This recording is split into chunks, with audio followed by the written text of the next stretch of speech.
Bonsoir à tous. Donc, je suis Marc Tessier, le président du Forum des images, et je suis avec Fabien Gaffez, qui est le directeur des programmes du Forum des images. Quand nous avons décidé, juste après la remise du prix d'un certain regard, de retenir Mohammad Radzoulov comme notre homme témoin, notre grand témoin pour un état du monde et du cinéma, évidemment, nous étions loin de penser que la situation dans laquelle il serait aujourd'hui serait celle de quelqu'un qui n'est pas libre de ses mouvements complètement. Et je pense qu'il y a là comme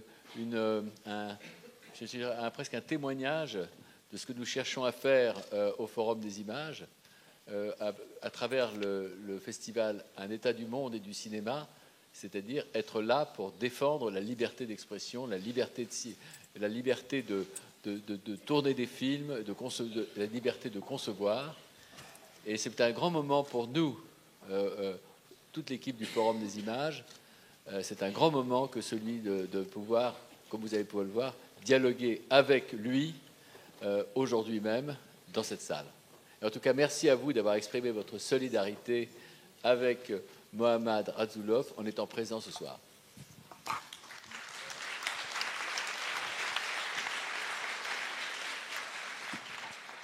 Pour dire quelques mots peut-être aussi de ce festival, comme Marc vient de vous le dire, c'est vraiment un festival qui nous tient très à cœur puisqu'il essaye, par les moyens du cinéma et par l'invitation à des cinéastes à la fois engagés mais aussi qui expriment quelque chose de l'art du cinéma. Ce n'est pas simplement les scénarios, la manière de raconter les histoires qui nous intéressent, c'est vraiment des cinéastes purs et durs, j'allais dire. Et donc c'est cette manière, donc, quand le monde est dans un état, parfois un drôle d'état, c'est la manière de voir le cinéma comme un antidote, comme un horizon et comme un miroir aussi des choses que l'on peut vivre et des manières qu'on peut trouver pour survivre parfois.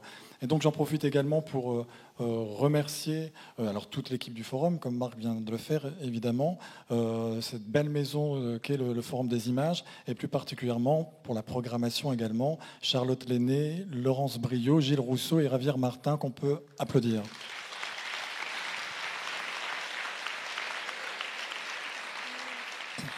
Et pour nous accompagner dans cette présentation, dans cette soirée, et pour dialoguer avec Mohammad Radzoulov, nous avons deux invités qui nous ont fait le plaisir d'être présents ce soir et que je vais appeler tout de suite, qui sont l'acteur Reda Kateb, à qui... Bonsoir. À qui donc acteur à qui le festival Un état du monde avait rendu hommage l'année dernière. Nous avait fait le plaisir de présenter bien de ses films. On peut repenser à Hippocrate ou plus récemment à Django, dans lequel il était formidable. Donc il nous fait le plaisir d'être là. Et également, j'appelle Michèle Alberstadt, écrivaine, productrice et fondatrice de la société ARP. Et qui distribue ce film Un homme intègre qui sortira, on peut le dire dès maintenant, le 6 décembre. Donc peut-être une première question à Reda.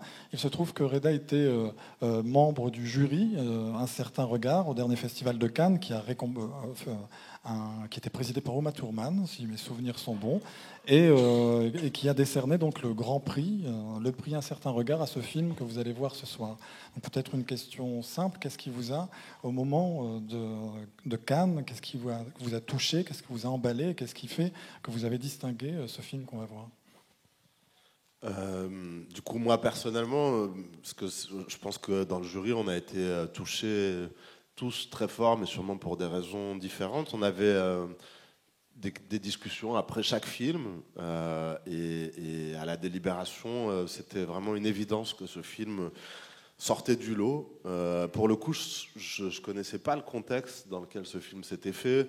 Je connais un petit peu le contexte de l'Iran aujourd'hui, mais je ne savais pas à quel point ça avait été compliqué de réaliser ce film. Et je pense que ce qui, moi, personnellement, m'a le plus touché, on a vu ce film vraiment au tout début de la sélection, donc on a été complètement ébloui et c'est resté avec nous pendant tout le reste des projections. Et ce qui m'a vraiment touché, c'est que c'est un point de vue très fort sur une situation donnée, à un moment donné, et qu'en même temps, la personne qui livre ce point de vue ne s'abstrait pas de questionnement sur elle-même, en fait. et que c'est à la fois quelque chose de très affirmé et qu'en même temps c'est quelqu'un qui remet en question et qui se remet en question et que ça dépasse l'Iran. C'est pas juste une image de Téhéran aujourd'hui, mais qu'il y a quelque chose de cosmique, j'ai envie de dire, dans la portée de ce geste, par sa poésie, par le rapport aux éléments, à la nature, à tout ce dans quoi l'humain se reflète. Et donc je trouve que cette chose-là, elle est extrêmement rare au cinéma. Voilà. Mais en tout cas, oui. Et merci à Reda aussi, par sa présence, de soutenir également le film et au-delà du film, la situation de Mohamed Rassoulov, dont peut-être, Michel, vous pouvez nous dire quelques mots. Je sais que vous battez ardemment pour qu'on ne passe pas sous silence, au-delà du film, la situation actuelle de Mohamed Rassoulov. Donc est-ce que vous pouvez peut-être nous resituer un petit peu au moment où vous découvrez le film et que se passe-t-il depuis ce Cannes où il est distingué? Alors moi, je découvre le film au mois d'avril, début avril. Le film est en mixage. Donc je vois une version pas tout à fait... Enfin, le montage est fini, pas le film. Et à ce moment-là, Mohamed est en Allemagne où il termine le film. Il fait la post-production du film en Allemagne. Donc on achète le film, on travaille sur le sous-titrage, sur le titre, parce que le film s'appelle Lali. Donc je lui propose de l'appeler Un homme intègre, ce qui étrangement résonne aujourd'hui encore plus fort qu'au moment où on a choisi le titre. Et les soucis, en fait, commencent fin avril, car son équipe, les acteurs et les techniciens sont à Téhéran et ont du mal à obtenir le droit de sortir de Téhéran pour venir à Cannes. Donc les soucis commencent comme ça, et puis comme par hasard, les interdictions arrivent entre les 2 tours des élections présidentielles, donc il n'y a personne au Quai d'Orsay qui puisse vraiment répondre et s'occuper du dossier, donc les tracas commencent là. Et puis finalement, tout se passe bien. Comme le dit Reda, le film passe au début du festival. Ironie de l'histoire que personne n'avait anticipé, la projection du film se fait le jour de l'élection présidentielle en Iran. Et le film la projection se passe vraiment très bien. Le film effectivement frappe beaucoup les esprits pour des raisons que vous verrez vous-même tout à l'heure. Et le film remporte le Grand Prix. Et là, Mohamed n'est pas tout à fait serein lorsqu'il rentre à Téhéran. Mais rien ne se passe. Il passe par l'Allemagne, voir sa famille, il rentre à Téhéran, tout va bien. Il passe tout le mois de juin à Téhéran, il prépare son prochain film, je crois qu'il fait des repérages, tout se passe très bien. Il repart fin juin. Fin août, il va à Telluride, qui est un grand festival de cinéma américain. Telluride, qui est un peu le premier pas de la course vers les Oscars. C'est-à-dire que le film a été vraiment aimé beaucoup par les Américains et les distributeurs américains envisagent une campagne Oscar. Et donc, Telluride, c'est le premier pas vers cette campagne. Et c'est en rentrant de Telluride, il passe par l'Allemagne voir sa femme et sa fille qui vivent en Allemagne car sa fille fait ses études en Allemagne. Et c'est en rentrant d'Allemagne, le 15 septembre, il arrive à Téhéran, on l'arrête, on le met dans une pièce pendant 3 heures sans lui donner d'explication, sans que personne ne lui parle. Et au bout de 3 heures, on revient, on lui dit voilà, votre passeport, on le garde. Votre avocat, il faut qu'il aille voir le tribunal. Vous rentrez chez vous. Une semaine ou 10 jours après, il est convoqué par la police à un interrogatoire qui dure 4 heures, 2 heures par écrit, 2 heures par oral. Il y a 3 personnes présentes, une seule l'interroge. Et il en conclut que tous ces gens-là ont vu le film et que c'est évidemment le contenu du film qui pose problème. Et depuis, on lui a demandé de rentrer chez lui, d'attendre le prochain coup de fil du prochain interrogatoire. Et ça dure comme ça depuis le mois de septembre. Il ne sait pas quand il sera reconvoqué, il ne sait pas quand il sera jugé. Il sait qu'il est menacé de 6 ans de prison, plus 1 an qu'il avait déjà, dont on l'avait déjà accusé il y a quelques années et qu'il a encore avec sursis. Donc ça se monterait à 7 ans de prison. Voilà. Il est chez lui, il travaille comme il peut, il ne peut pas sortir, il ne peut pas publier, il ne peut pas travailler, il ne peut pas faire son travail de cinéaste. Et son film sort sans lui. Et comme vous disiez tout à l'heure, la seule chose qui peut l'aider, c'est qu'on parle de lui, qu'on ne l'oublie pas. Et donc, il nous a chargé, puisqu'on était les premiers à sortir le film en France, de faire écho à tout ça. Donc, on a lancé fin septembre une pétition que vous pouvez tous signer. Il suffit d'aller sur un site qui s'appelle change.org. Vous tapez Mohamed Rassoulov, vous verrez une pétition. Ce soir, quand je suis partie du bureau, il y avait 9648 signataires. Ce serait bien qu'on dépasse les 10 000. Et si vous le permettez, j'aimerais lire la liste des cinéastes et des... C'est qu'en fait, ceux qui signent la pétition sur le site, on n'a pas leur nom. Il n'y a que le site qui connaît les noms. C'est anonyme. Si vous ne faites pas un commentaire pour donner votre nom, personne ne sait que vous avez signé. Mais il y a un certain nombre de metteurs en scène et d'acteurs qui nous ont fait savoir qu'ils avaient signé. Et donc, j'aimerais juste vous lire cette liste pour que vous sachiez qui, à travers le monde, parmi tous les signataires, sont conscients de la situation de Mohamed Rasoulov et le soutiennent. Fatih Akin, Fanny Ardant, Olivier Assayas, Yvan Attal, Robin Campillo, Luc et Jean-Pierre Dardenne, Pierre Deladonchamp, Gérard Depardieu, Arnaud Desplechin, Mohamed Diab, Bruno Dumont, Atom Egoyan, Harry Folman, Denis Gamzier-Guven, Costa Gavras, Xavier Janoli, Alejandro González Inarritu, Michael Haneke, Christophe Honoré, Isabelle Huppert, Alejandro Inarritu, il y a 2 fois lui, Reda Katev, ici présent, Joachim Lafosse, Ken Loach, Agnès Merler, Rebecca Miller, John Cameron Mitchell, Nadir Moknesh, Ruben Osloon, Christian Petzold, Benoît Poulvorde, Jean-Paul Rapneau, Brigitte Rouen, Christophe Ruggia, Jean-Paul Scarpita, Claire Simon, Todd Solondz, Bertrand Tavernier, André Téchinet, Margaret von Trotta, Wong Kar-wai et Ben Zetlin. Sans compter... Oui, vous pouvez les applaudir, oui. Vous avez raison. Sans compter Unifrance, Serge Toubiana, le Festival de Cannes, Pierre Lescure et Thierry Frémaux et Gilles Jacob, et tous les festivals du monde entier, je dois dire Venise, Berlin, Toronto, Telluride, Sundance, ils ont tous absolument manifesté leur soutien et leur désir de voir Mohamed continuer à faire des films et à circuler. Alors nous disions que ce dont il avait, ce qu'il craignait le plus, c'était le silence, et qu'on passe sous silence également sa parole et sa situation. Nous avons pu, donc ce soir, il veut parler, il parle librement. Donc, oui, il est sur écoute, mais il parle librement. Il est sur écoute et il le sera encore plus quand on essaiera peut-être ici de se connecter. Donc on va appeler peut-être le traducteur. Ramin Paran, son ami et traducteur. Qui va nous seconder, nous aider, qu'on peut également accueillir et applaudir. Bonsoir Ramin. Merci d'être là. Et donc... On va donc essayer de joindre Mohamed par Skype. Il est 2 heures plus tard à Téhéran. Alors nous sommes connectés tout à l'heure, il n'y avait évidemment aucun problème. On a pu lui parler déjà. Il était très heureux, en tout cas, de pouvoir vous parler et dialoguer avec nous. Et voilà. Hello? Ah, Mohamed?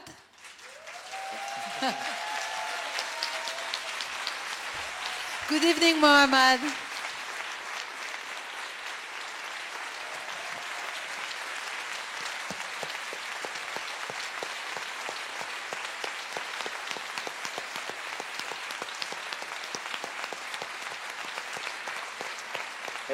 Thank you so much. Fabien? Peut-être Michel, une première question. Première question, Ramin, pour Mohamed. Question ironique évidemment, comment se porte la censure en Iran? Comment est-ce que ça évolue, la situation de la censure en Iran?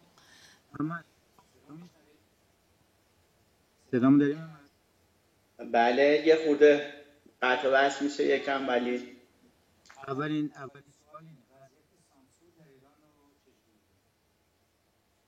رامین صدامو میشنوی؟ آره صدات خوبه. خب وضعیت سانسور رو الان وضعیت سانسور ممیزی. آها. وضعیت ممیزی. خب اول که از سرزمین مادریم از ایران از شهر تهران بهتون شب بخیر میگم و ممنونم که برای تماشای فیلم اومدید. Je vous remercie beaucoup tout d'abord de ma terre natale d'être ici présent pour voir le film. خب این خیلی سوال سختیه. راستش من حدود 14 سال پیش که داشتم فیلم جزیره آهنی رو میساختم فکر میکردم حتما مثلا 5 سال بعد یا مثلا 10 سال بعد یا نه دیگه 15 سال بعد یه شرایط خیلی متفاوتی داریم و موفق میشیم که از سانسور تا حد زیادی عبور کنیم. Il y a 14 ans, il est assez difficile pour moi de résumer en quelques mots la situation de la censure actuellement. Je dirais tout simplement qu'il y a 14 ans, quand je faisais une île de fer, en français, je ne sais pas comment on avait traduit ça, Jazireh Ahani, je pensais sincèrement à l'époque que d'ici 10-15 ans, on serait dans une meilleure situation où l'on pourrait ne plus penser à la censure. Ça, c'était il y a 14 ans. Bariash. ولی خب الان تقریبا 14 سال گذشته، اوضاع زیاد فرقی نکرده، میتونم بگم به مراتب بدتر شده و به سانسور حکومتی باید موضوع دردناک و بزرگ خودسانسوری رو هم اضافه کنم که روی کیفیت آثار هنری خیلی تاثیر منفی گذاشته. ترجمه میکنم. Donc, ça c'était il y a 14 ans et depuis, je suis dans le regret de dire que rien n'a changé, ça s'est même empiré.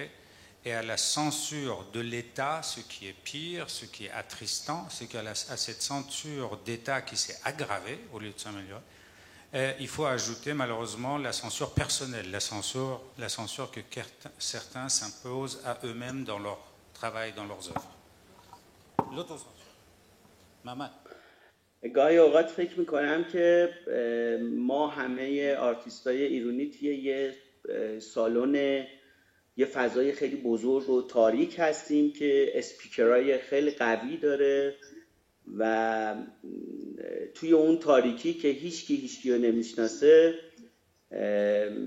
و هیچ کس به هیچ کس اعتماد نداره، صداهایی از اون بلندگوها میشنویم که بعضیاش ترسناک، بعضیاش خنده‌دار، ولی بیشتر مبهم و نامفهوم هست. En tant qu'artiste, j'ai l'impression que je me retrouve en Iran actuellement dans une espèce de hangar, un volume immense et sombre dans la pénombre, dans la noirceur, dans le noir, et qu'il y a là d'immenses haut-parleurs qui diffusent en permanence dans cette pénombre où manque cruellement la confiance mutuelle. Ces haut-parleurs immenses diffusent continuellement des choses qui sont à la fois grotesques, tragiques et douloureux en même temps. Vas-y, Mamad. توی این تاریکی که واقعا تشخیص شرایط خیلی سخته و همه از هم میترسن و سانسور حکومتی شدیداً ما رو کنترل میکنه، خود موضوع خودسانسوری هم یه معضل خیلی بزرگیه که باعث میشه کسی ریسک نکنه و تلاشی برای جابجا کردن خطای قرمز و از بین بردن سانسور حاکم نکنه. Dans ce noir où personne n'a confiance en personne, où l'on est déjà bouffé par la machine étatique de la censure qui vous broie, le pire c'est que d'une certaine manière on s'habitue, on s'adapte, on s'auto-inflige la censure, on s'auto-censure, tout simplement en n'essayant pas de repousser les lignes rouges, invisibles mais toujours présentes. اگه بخوام توی جمله وضعیت خلاصه کنم، خیلی کوتاه باید بگم که وضعیت وحشت و خنده خیلی گروتسک همه چیز، یه ترکیبی از خنده و وحشت هست. En voulant résumer en une phrase, je dirais que ce noir est un mélange absurde de ce qui est grotesque et de ce qui est la terreur.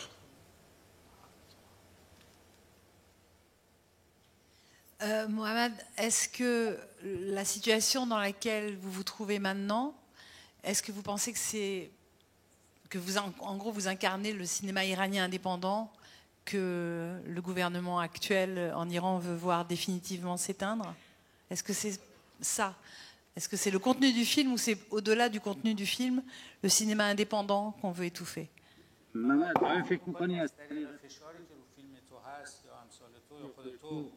هدف اصلی سینمای مستقل ایرانه که میخوان خفه بکنن یا چیز دیگه؟ قرار نبود اینقدر سوالای سخت بپرسن. Il n'était pas convenu de poser des questions aussi difficiles. باید درباره سینمای مستقل من دو تا پنجره میتونم الان باز کنم. پنجره اول اینه که بگم سینمای مستقل زنده است فیلمسازان مهمی هستن که دارن تلاش میکنن صدای بخشی از جامعه ایران باشن که شنیده نمیشن، تلاش میکنن مستقل باشن و راه خودشونو برن، به هیچ وجه به حکومت وابسته نباشن. Mamat Panjiri, j'ouvrirai pour vous expliquer la situation du cinéma indépendant. Une question difficile. Je me contenterai d'ouvrir deux fenêtres pour vous. La première, c'est celle du cinéma indépendant. L'existence même, ce cinéma existe. Il y a des gens courageux, des gens qui luttent, qui essayent de repousser ces lignes rouges, qui essayent de créer, qui essayent de voir les choses à leur manière, en repoussant ses limites. Donc ce cinéma existe, il est vivant. Mamat Panjiri دوم بگو. و در مقابل این نگاه یک نگاه بسیار پرقدرت و صاحب سرمایه و نفوذ سیاسی وجود داره که من در بازجویی ماه گذشتم با دستگاه امنیتی ایران به طور مستقیم باش روبرو شدم. یکی از بازجوهای من به صراحت گفت که از نظر اون سینمای مستقل جوک هست و باید جمع شه و من فکر میکنم که اونها نوک پیکانشون رو به سمت سینمای مستقل گرفتن تا سینمای مستقل ایران رو در اختیار خودشون بگیرن و یک نگاه جعلی، یک سینمای مستقل جعلی که تحت نفوذ خواست اونا هست tolid کنن که البته نمیدونم چقدر بتونن موفق شن. Alors, enfin, à côté de ça, il y a l'autre fenêtre qui est celle d'un cinéma qui est puissant, financièrement puissant, politiquement puissant, doté d'un puissant réseau et qui veut anéantir ce qui n'est pas lui, ce qui est indépendant de lui. J'ai moi-même eu lors des derniers interrogatoires un des représentants de ce cinéma en la personne d'un interrogateur qui était à la fois interrogateur et représentant du cinéma et qui m'a dit très clairement que le cinéma indépendant est une blague, un joke, une blague et qu'il est hors de question de laisser ce truc prospérer. Et à la place, l'autre mot clé de ce qu'il a dit, phrase clé, à la place, il y a ce cinéma très puissant, donc on l'a dit, très connecté à l'appareil politique, financièrement très riche, et qui offre quelque chose qui est faux. من خیلی تردید دارم با این در واقع فناوری‌های جدید و با شرایطی که امروز حاکم هست تصمیم گیران و دستگاه امنیتی ایران بتونه سینمای مستقل ایران رو خفه کنه.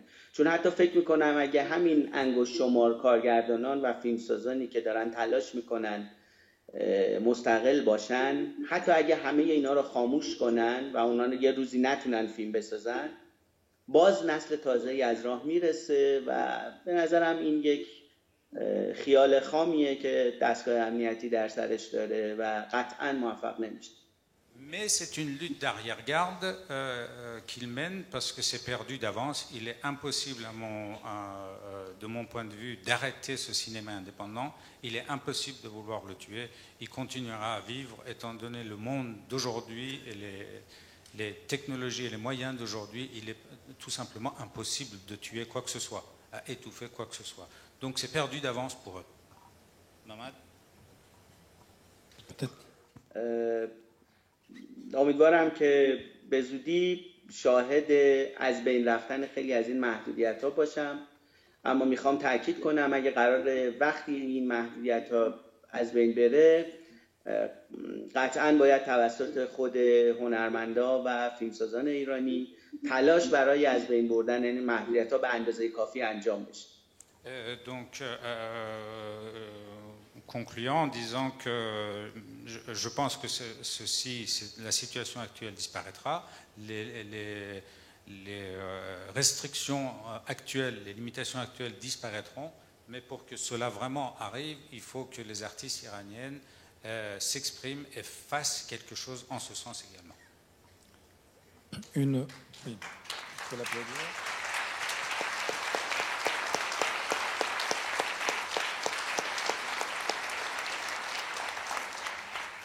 Peut-être une dernière question. Le Forum des images et le Festival Un état du monde rend hommage, au-delà de ce dernier film Un homme intègre, à l'œuvre intégrale quasiment de Mohamed Rassoulov. On pourra revoir The White Meadows, au revoir, les manuscrits ne brûlent pas. Et donc est-ce que Mohamed a l'impression que plus son art de cinéaste s'affirme, et plus on a l'impression peut-être que son propos se durcit, devient peut-être plus réaliste, et on ne l'imagine pas, évidemment, réaliser, par exemple, un film en dehors d'Iran. Son art est intimement connecté à ce pays, et il a certainement aussi besoin, et on est très heureux de rendre hommage à de cette lumière et de ces coups de projecteur que l'on peut donner à travers la critique, le public, la distribution de films, ou simplement un festival comme celui-ci. Donc la question, c'est est-ce qu'il perçoit lui-même cette évolution dans son art qui se durcirait de film en film. Je peux poser une question plus simple. C'était pour voir simplement si le traducteur suivait. Alors, je vais simplifier, mais simplement pour dire, est-ce qu'il a l'impression que simplement que son cinéma devient de plus en plus réaliste et de plus en plus dur, de plus en plus tenace, de plus en plus engagé, pour le dire vite. Voilà. خودت فکر نمی‌کنی که طی فیلمات به درازای فیلموگرافی از این فیلم به اون فیلم تا به امروز سینما به یه معنا ریالیست‌تر شده، به یک معنا دیدگاهات عمق‌تر شده، دیدگاهات چجوری خودت این سیر این تکوین سینمایی رسول رو تو خودت در طی 5 فیلم چجوری می‌کنی؟ اینو میگم چون بعدش روزهای آینده رتروسپکتیو خودت خواهد بود.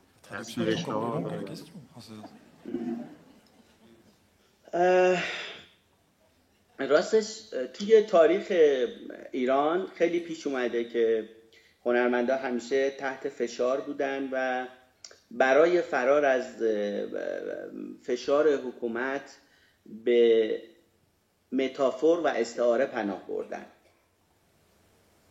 Oui, c'est une caractéristique de l'art en Iran et du cinéma en général et du cinéma en particulier.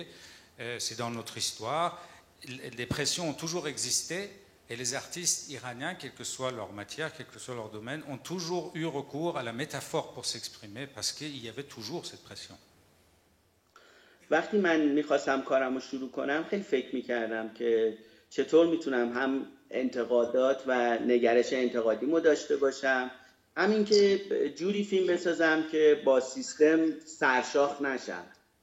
Oui, donc moi ce que j'ai essayé de faire quand j'ai commencé ça, je me suis dit je vais essayer à la fois d'être moi-même et éviter la confrontation directe avec le système.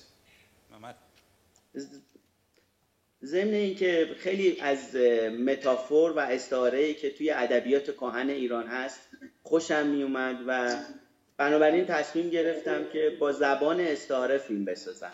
Donc j'ai commencé, étant donné ma proximité intellectuelle et spirituelle avec l'esprit métaphorique de la grande littérature persane et de l'art persan, ma proximité avec ça, j'ai commencé avec ça. Je me suis dit, je vais d'abord commencer par m'exprimer dans le cinéma de manière métaphorique. تا اینکه سال 2010 موقعی که با یکی دیگه از کارگردانان سینما ایران داشتیم کار میکردیم با آقای پناهی، ریختن ما رو گرفتن و در واقع اون لحظه شاخ به شاخی پیش اومد و من دیگه فکر کردم که خیلی بی‌معنیه که بعد از اینکه دیگه در واقع اون لحظه رخ داد من بازم بخوام با زبان استعاره حرف بزنم. من اصولا با استعاره حرف میزدم که به این لحظه نرسه، وقتی رسید که دیگه واقعا برام بی‌معنی بود. بنابراین اون راه برام تموم شد و یه راه جدید شروع شد. Donc j'ai commencé comme ça jusqu'en 2010. Nous étions sur le tournage d'un film et c'est eux qui viennent à nous. C'est eux qui viennent perturber, c'est eux qui viennent nous arrêter, c'est eux qui viennent tout ranger. Donc ce réalisme, ce durcissement réaliste dont vous parlez, c'est eux qui me l'ont imposé. Moi j'étais dans la métaphore, c'est eux qui m'ont cherché. من فکر میکنم که در واقع از نقطه نظر محتوا همچنان مواضع هم مثل سابقه، فقط از نظر فرم یه مقدار تغییر کرده که اون هم دلیلش این بود. Voilà, donc moi dans le fond, sur le fond, je suis resté fidèle, ça n'a pas changé, mon cinéma n'a pas changé, c'est la forme de mon cinéma et cette transformation, ce changement de forme, c'est eux qui me l'ont imposé. Ils voulaient devenir, ils ont fait de moi un réaliste. Michel, nous sommes le 17 novembre. Nous sommes le 17 novembre et c'est non seulement l'anniversaire du traducteur Ramin Parham, mais c'est l'anniversaire de Mohammad Rasoulov. Donc si vous voulez bien lui chanter bon anniversaire. Happy birthday, Mohammad. On va essayer de le faire. Peut-être de chanter. Éclaircissez-vous la voix et je vais vous lancer. Et il va vous voir, donc on va chanter. 1, 2, 3. Joyeux anniversaire. Michel va. Joyeux anniversaire. Joyeux anniversaire, Mohammad. Joyeux anniversaire.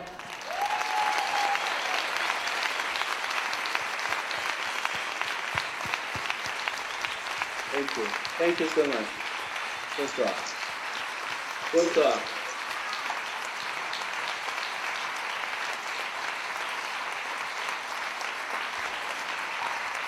رامین جان تشکر میکنی از طرف من؟ رامین جان جونم میخوام تشکر کنم از پخش کننده و از فستیوال و از همه کسایی که اومدن، از میشل و همه کسایی که ترتیب این نمایش رو دادن. Thank you. Donc je le remercie. Merci beaucoup. Merci à Mohammad. Et maintenant, place au film, Michel. Donc, très bonne projection de cet homme intègre qui, je le rappelle, sort le 6 décembre dans les salles françaises. Voilà. Merci à vous.